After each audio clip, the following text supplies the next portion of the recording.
2 weeks ago, The Sims team surprised us with a huge update that included an extreme makeover of all the base game houses that belong to the townies. This means the land grabs, the calientes, and of course the goths. All of them are a huge improvement, especially the pancake house. I love it now. I really cannot fault it. I wouldn't change one thing. However, I can't say the same about the Goth family house. Don't get me wrong, I do like the approach they're going for. However, the execution is still lacking a little bit. So, an iconically weird house is still somehow unfixed. So, I decided to give this new Goth family house a makeover, still keeping it base game and honoring the style that the team was going for.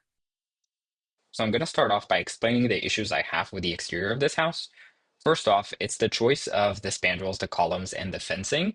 Going with a white for me is a really, really strange choice. The rest of the house is in this dark tone, so the white just clashes way too much. I don't really understand why they went with that, especially when there's options in black in the game.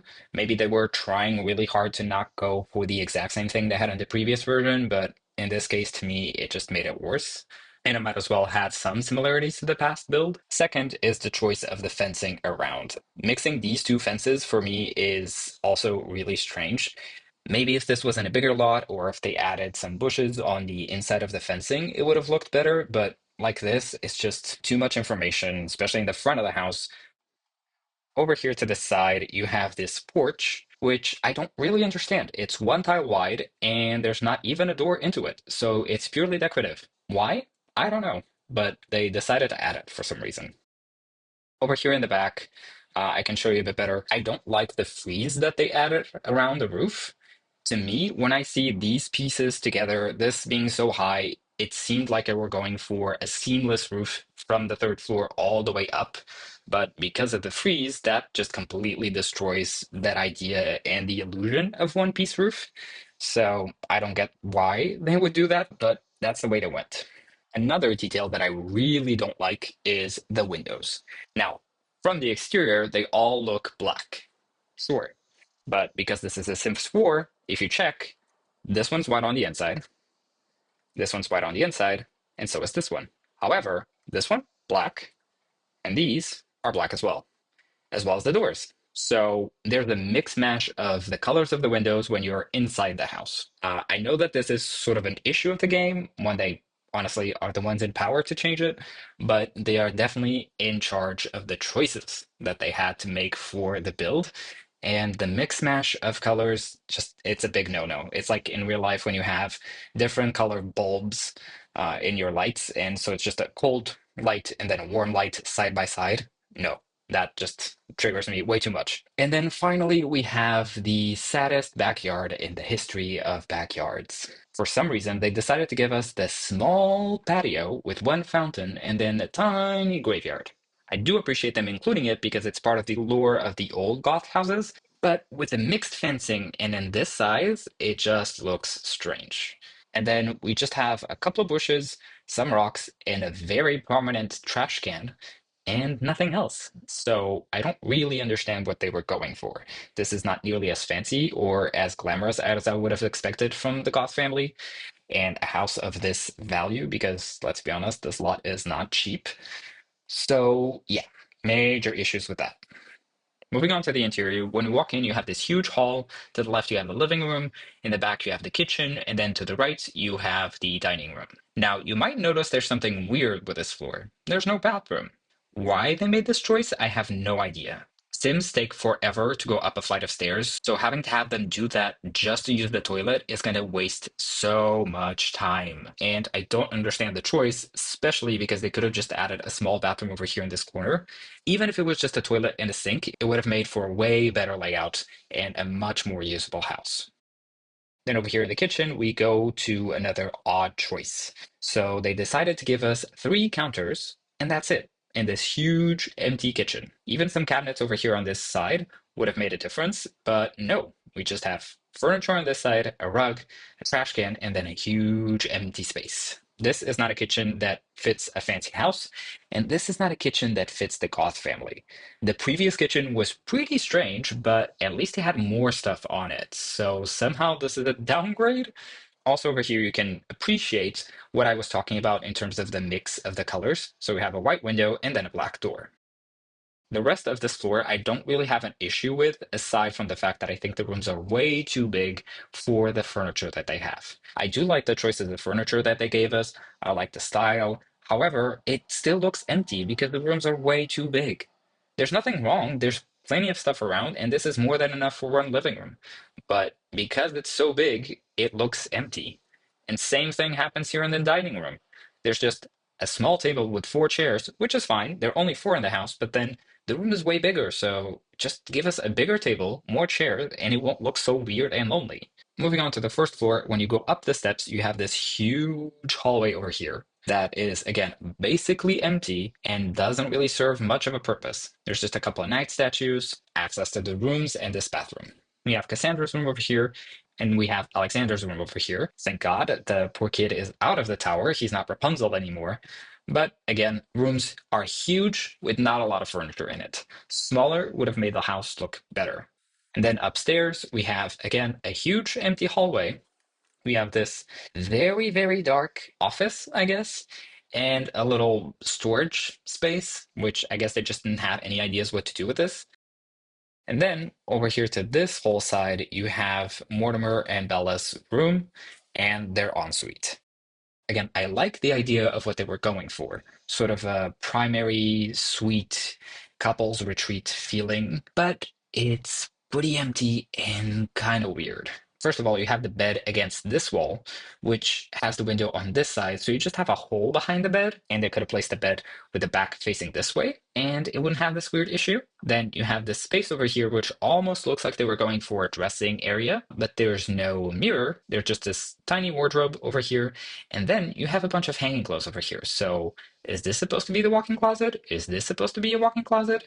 I don't know. And then the bathroom is fine, nothing to it. I do like the idea of the butler statue with the towels. I think that's a funny detail, but that's pretty much it. My biggest issue on this floor continues to be, as is for the rest of the house, the size of the rooms for the amount of furniture that it has. Although in Mortimer and Bella's room, I do agree there should be a little bit more furniture. Then on the top floor, we have this little tower, which is purely decorative and serves no real purpose, which is fine. So now I'm going to place my version of the lot and show you everything that I've changed. So this is what my version looks like on the outside. I removed all of the white elements. I switched out the windows that were white on the inside. But aside from that, I tried to keep the aesthetic as much as possible. I just gave it a full darker aesthetic, added some more bushes and trees. I used a stone fence from Debug. I removed the trim that they had on the roof. I added two exterior chimneys. And then to me, the detail that makes a huge difference in terms of how the house looks is I switched the siding to a black brick. So this way, there's less of a contrast between the wood siding and the other wallpaper.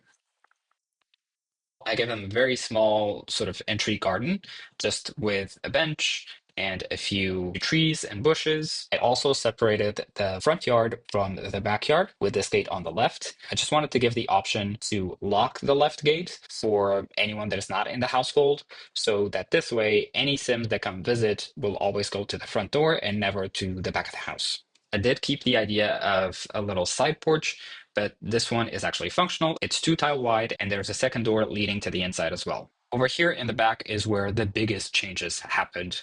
So I cleaned up the exterior look a little bit. So again, all the white details are gone. I gave them a tiny porch on the ground floor with a chess table and just some flowers by the windows. And then on the upper balcony, I put the telescope and I added also a bonsai and a hanging plant from Debug. For the backyard, I made it more functional. I added a barbecue and a little table with an umbrella.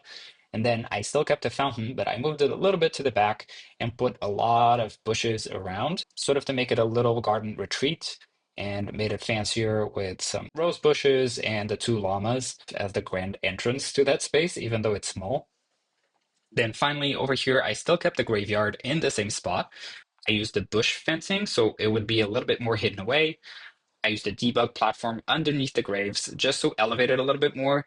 Since base game doesn't really have graves like life and death, I was trying to recreate that as best as I could. I put some more bushes and flowers around, and then I added this tree, which is from Debug, which I like because despite the fact that it's small, it falls over the graves a little bit, so it gives it a little bit more of a intimate space, a little bit more of a mystery feel to it, which I think fits the graveyard vibe a lot more. Moving on to the interior, you come in, you still have this hall over here. You have the living room to the left, kitchen in the back, and the dining room to the right. But I made a couple of changes. So I removed the two wide staircase to make room for a bathroom, which fits just around it. Over here in the living room, I switched the fireplace to this side. I put the piano on the left. I did change up the color scheme of the living room just because I wanted to create a little bit more distinction between the styles of each room and this floor. When it was all red, it just all kind of blended in, and I wanted to distinguish them a bit better. I also added a TV, which they didn't have in the past. I used a combination of a painting and the frame TV that we got from the holiday event. It clips a little bit, so it's not perfect, but I still prefer this to just having the TV without the frame, which looks way too simple, or just a painting, which is not functional.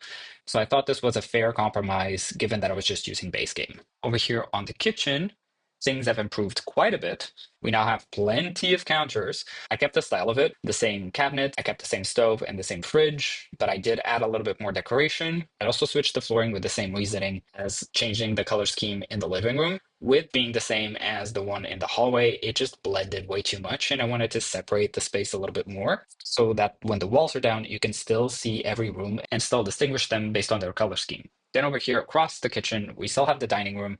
I did switch up the color scheme to a blue, again, so that it would be more easily distinguishable between all the other rooms on this floor. I kept it pretty simple, but I did give them a bigger table and I added a door to the side porch. Moving on to the first floor, you're going to see bigger changes here. So, first off, I reduced the size of the hallway significantly. I still kept the same vibes. There's the night statues, it's darker, but I reduced it. And this way, I can fit all three rooms on this floor.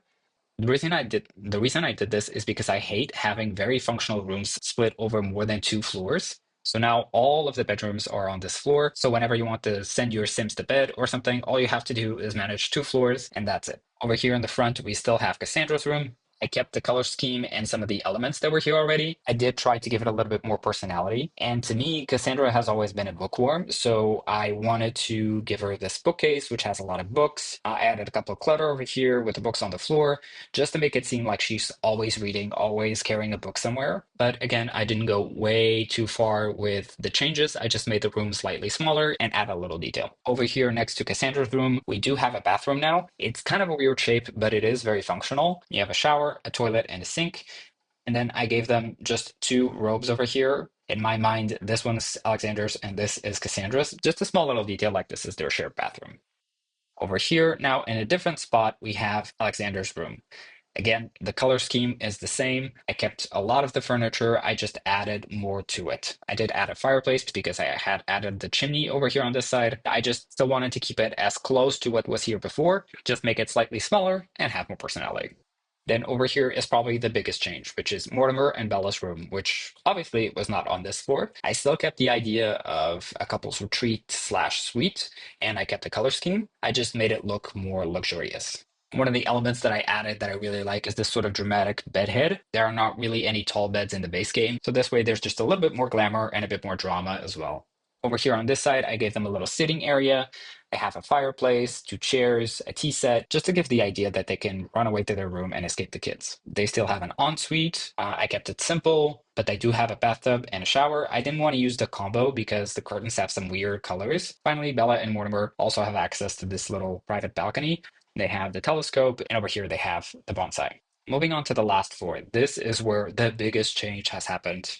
So again, I reduced the size of the hallway, and then I added a common bathroom over here, same color scheme as the other ones. I kept the office, but I turned it as well into a little art studio so that there's multiple functions to this room and not just a computer. I also added a laptop to Cassandra's room, so there's more than one computer in this house. And I give it a fireplace just to give it a cozy look instead of a dark, dingy look. Then in this room, I wanted to honor the color scheme that I'd sort of removed on the ground floor, so it's all in red tones. I wanted to make it more into the entertainment zone of the house. So we have a card table over here. There's this huge TV and the game console that we got on the free event. The couch, I also selected a couch that felt a little bit more informal. So this gives the idea that it's more a relaxed room. I also added the new dartboard from the base game. I think this room is kind of fun. In my view, this is sort of where Cassandra would bring her friends over. All the teenagers and the kids come up and hang out here and don't bother the parents downstairs. Then finally, because I did have the extra room, I put in a guest bedroom and an ensuite. Now, this can be really for whatever you want. This can be because you want Mortimer and Bella to have another kid, so you already have a room for that. If you're like me, sometimes I like to add Mortimer's parents back to the family, so this can be the grandparents' room. If you have vintage glamour and you want to give them a butler, you can assign them this room. There's multiple purposes to having an extra room. And if you don't want to use it as a bedroom, you can just turn it to whatever you want. It's completely up to you and your gameplay. So there it is, my attempt at the new Goth Family House. I hope you like it. If you're interested in downloading it, you can find it on the gallery. All you have to do is search my username, the PT Simmer, just like you are on YouTube, and you can find it right there. If you're interested, I also have a base game makeover of the Goth family up on my gallery, so you can download them as well and just move them into the new house. Please let me know what you think in the comments here or in the gallery. Thank you for watching, and I will see you next time.